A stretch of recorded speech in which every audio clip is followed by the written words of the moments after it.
In Islam, men marry 4 times, 5 times, and they don't ask permission from the first 5. Why? As far as polygyny is concerned, a man having more than one wife, Islam is the only religion, and Quran is the only religious scripture on the face of the earth which says marry only one. There is no religious scripture besides the Quran. I'm a student of comparative religion, which says marry only one. There is no verse in the Bible, no verse in the Bhagavad Gita, no verse in the Veda which says marry only one except the Quran. If you read the Hindu scriptures in Ramayana, the father of Sri Ram, how many wives did he have? How many wives? More than one, 3 wives. Fine. Sri Krishna, according to Mahabharata, how many wives he had? Did he have 4 wives? Not 4, not 100, not 1,000, 16,108 wives. How many wives he had? 16,108. So why can't we Muslims have 4? What's the problem? When Sri Krishna can have 16,108 wives, why can't we have 4? Further, if you read the Vishnu Purana, chapter number 24, verse number 1, it says a Brahmin can have up to 4 wives. If you read the Jewish scriptures, it gives you permission to have as many wives as you wish. If you read the Christian Bible, it gives you permission to have as many wives as you wish. If you read the Bible, Abraham had 3 wives. Solomon, how many wives he had? He had 700 wives. It is later on, the church has put a ban that Christians should marry only one, not the Bible. It is the Jewish community married more than one wife. It was in 1950 that chief rabbi passed a synod that Jews should marry only one. So it is the rabbi, not the Jewish scriptures. And according to Hindu scriptures, you can marry as many as you wish. It is the Indian government in 1954 passed a law called the Hindu Special Marriage Act. Hindu Special Marriage Act, which says Hindus should marry only one. It is not the religious scripture. It is not Bhagavad Gita. It is not Ramayana. It is not Mahabharata. It is not Veda. It is the Indian Penal Code. The Indian government, which has passed a law in 1954 that Hindus should marry only one. But according to the statistics of the status of the women in Islam, if you read the government documents on page number 66-67, it says that Muslims do polygamous marriages. You know what is the percentage in India? 4.3%. How much?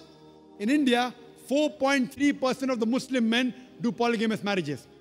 A statistic between 1951 to 1961. Hindus, how many? 5.06. 0.7% more than the Muslims in India, according to the Indian government.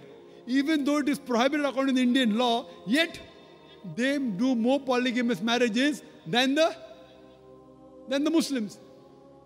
Why? Now, let's analyze what does the Quran say. Quran says in Surah Nisa, chapter 4, verse number 3, marry women of your choice in 2s, 3s or 4s. But if you can't do justice, marry only one.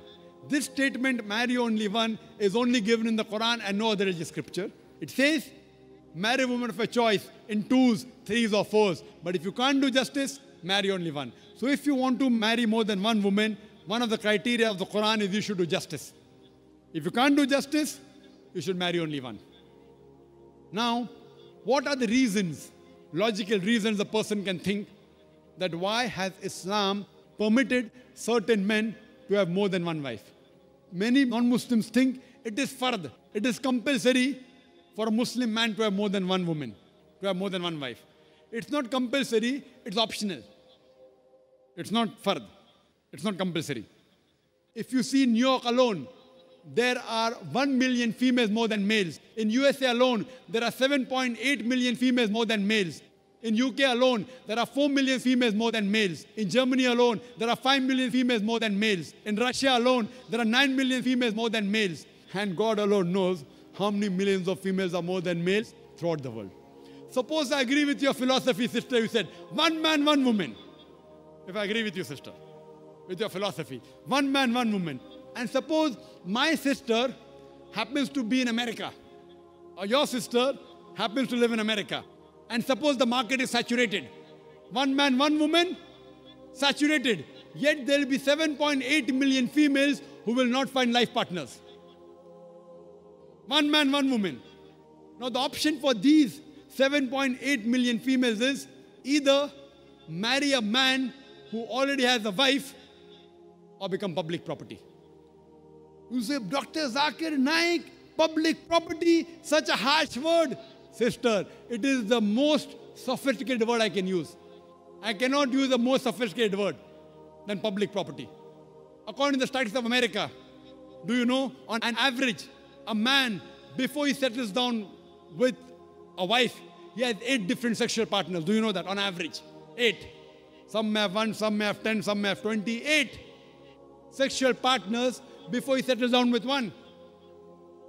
So the only option remaining, so if my sister happens to live in America, or if your sister happens to live in America, and the option is given to her, and suppose the market is saturated, every man has found a woman for himself. And unfortunately, if my sister, or if your sister happens to be one of the women who has not found a life partner, the only option for them is either marry a man who already has a wife or become public property. Any modest woman would opt for the first. What would you prefer for her? You're the elder sister. Would you prefer her becoming public property or marry a man who already has a wife and get equal rights? In Islam, if you have a second wife, you give equal rights. In America, the public property has got no rights. She's degraded. She's dishonored. In Islam, she has an equal right. She gets honor. What would you prefer for younger sister when she grows up? So that's the reason in Islam, sister, men have been allowed to marry more than one wife is to protect the woman, not to degrade her. Regarding a question, is it compulsory that the husband should take the permission of the wife? It's not compulsory because if she wants to protect, if that man wants to protect another woman, a normal woman, I agree with you, sister, no woman under normal circumstances would like to share the husband. You have to agree. This is human nature. But if the woman is a good Muslimah, is a good Muslim woman, what she says, let a small loss take place to prevent a big loss. She will say, I know sharing my husband is a loss for me, but I would prefer letting a small loss take place for me to prevent my sister becoming public property. She's a good human being. So she would surely give permission to the husband to marry a second woman, if she's a good Muslim woman. But taking permission is not fard, it is preferable. But at least informing is a requirement so that he does justice between the two wives. Hope that answers the question, sister.